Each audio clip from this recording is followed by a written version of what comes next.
Welcome back to the channel. For anyone new here, my name's John, photographer and videographer based in the Lake District, UK. And if you're into photo and video stuff and cameras, if you hit that subscribe button, that'd be absolutely amazing. So in today's video, I want to talk about lenses, my lenses, why I use them, when I use them, and a bit of information about them. So for the first one, I want to talk about, which I've talked about in my previous video, which I talked about what was in my bag. The Nifty 50 1.8 lens. It's so good. Everyone knows about this lens. It's what, 99 quid. You get down to 1.8 and you get some amazing depth of field with this. I can't say any more good stuff about this lens. It's, for the money, it is fantastic. Like I say, you can get down to the 1.8 aperture if you really want that extreme amount of depth of field. What I usually do is I bump it up to like the 2.5 kind of mark, just to make sure that, for example, in portraits, if I'm just doing a single portrait, it's not just the person's nose that's in focus or their eye, it's their full face. So yeah, just bump that aperture up just a tiny bit, and yeah, it'll work an absolute treat for you. It's light, it's tiny, it takes up no space in your bag. I'm so happy I didn't drop it then. Yeah, this lens, just get it. I use this lens a lot for portraits, for weddings. It's really good, especially in low light conditions. I also use it for my B-roll on this YouTube channel. I found it really good to use for that. And as well as that, it's good for product photography. I really do enjoy using this lens in general. The only thing I don't really use it for is landscapes, but it would do the job. There's nothing wrong with using a 50mm, but it's more for, like I say, products, portraits, and like I say, a bit of B-roll at the moment for myself. So next up is another one of my favourite lenses that I have, and that's the 70-200 2.8 Mark III. That is, like I said in my what's in my bag video, it's an absolute beast of a lens. Pricey, yes, but it's definitely worth it. So a lens like that, even if you don't know anything about photography, you see someone walking around with that lens, you think, oh, okay, he knows what he's doing, which is usually why I cover it up with this camo sleeve. I wrap it round. I just don't like the blinginess of it. It's a bit too white, it's a bit too garish for me, especially when out in the lakes. I don't want to kind of bring any attention to myself. You can use it for a lot of things. Sport photography because it's fast. Portraits because you get that nice compression when taking images with it, with a nice bokeh, I don't know how you say it. And as well as that for landscapes. So if you follow me on my Instagram, you'll see I very rarely shoot wide open anymore with regards to getting all of the landscape into the shot. I very rarely use my wide angle lens. A lot, well, I would say 90 to 95 of my images that I post on Instagram now are using this lens. I really like to punch in on a landscape, take away all the distractions and just focus in on one part of what I'm looking at, usually because that's where the best part of the light is.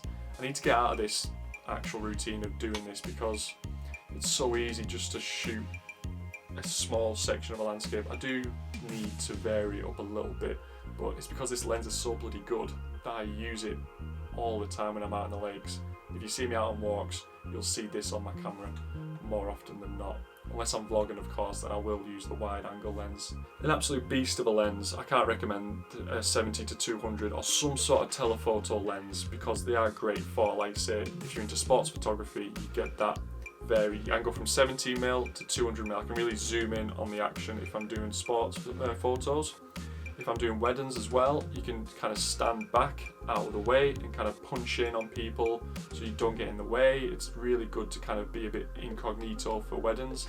At the end of the day, you don't want to be causing distractions. So again, it's fantastic for portraits. And again, like I said before, you get that compression, which is fantastic. And then for landscape images, it is pin sharp. If you go up to the kind of f10, f11 range with this on a landscape shot and you punched in a little bit, like I say, if you'll have a scroll through my Instagram feed, you'll see the last few images since I bought this lens. I think I've had it a year now, maybe just a little bit longer, a year and a bit. I can't knock it. The only thing I have noticed with my 80D using it the focus can be a bit skew with sometimes on the DSLR, but on the EOS R I've had no problems with it, with missing focus. It just doesn't miss anything, especially with the adapter. It works an absolute treat on the EOS R. But yeah, on the 80D it does kind of go a bit iffy, so I need to look at calibrating the lens for that camera. But to be honest with you, moving forward I'm not going to be using that camera half as much. My main shooting camera now is the EOS R, so it's not something to really worry about. But yes, it can. I have noticed a calibration issue every now and again, so yeah, well worth thinking about. If you do get it for DSLR, you might need to tweak around with the settings a little bit. And then the third and final lens that I have, which I've talked about again in the previous video, is my 18-135mm that I'm shooting all my vlogs on, all my video content on right now. And like I said in past videos, it's a very underrated lens. I think it's very sharp, especially if you want to do the wide landscape images. You stop it down to like f10, f11, f13, and even handheld, you're taking a shot and it's coming out sharp. I can't knock it. For a good budget-friendly option, I think it's great. And I chose this lens over the 18-55 kit lens when I got my 80D because it gives me that bit of extra reach. It gives me some more options. I'm not a big fan of 18-55 lenses. For vlogging it's okay if you're using the kit lens. I've got nothing against kit lenses at all. This is the kit lens. It's just got a wider focal length. It's got a longer focal length.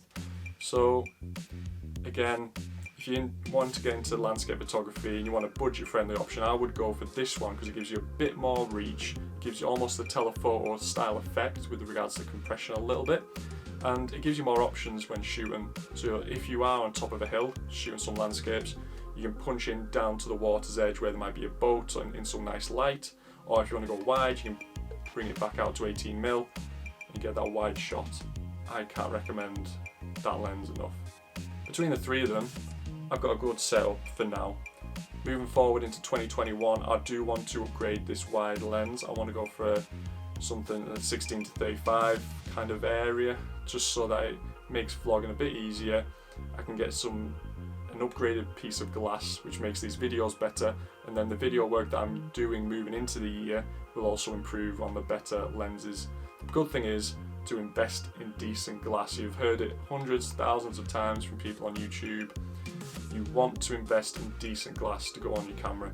I could have kept the 80D and invested more in my lenses, but what I did was I've gone for an improved body, decent glass, and then moving into this year I'm going to start investing in better glass, so then I've got the best of both worlds. So let me know below what combination of lenses you have and what you think works well for what situations. It'd be great to kind of find out what people think and what you think of my setup. It's not the best setup in the world, it's not the most expensive, the most flashy, but it works for me right now. And then moving into 2021, I'm going to, like I say, slowly start investing in more glass. The RF 50mm I want to get an upgraded wide angle lens, so the 16-35 or something around that kind of focal length range. And then obviously the 70-200 is going nowhere. I'm not going to go for the RF version because it's so expensive. So that's going nowhere. I'm happy using that with the adapter on the EOS R. So if you like the video, hit that like button, it'd be fantastic. Hit subscribe if you want to see some more future videos coming up. I've got loads planned and I want to keep producing these videos on a weekly basis when possible. Share it would be amazing, and let's see what 2020 brings. See you in the next one.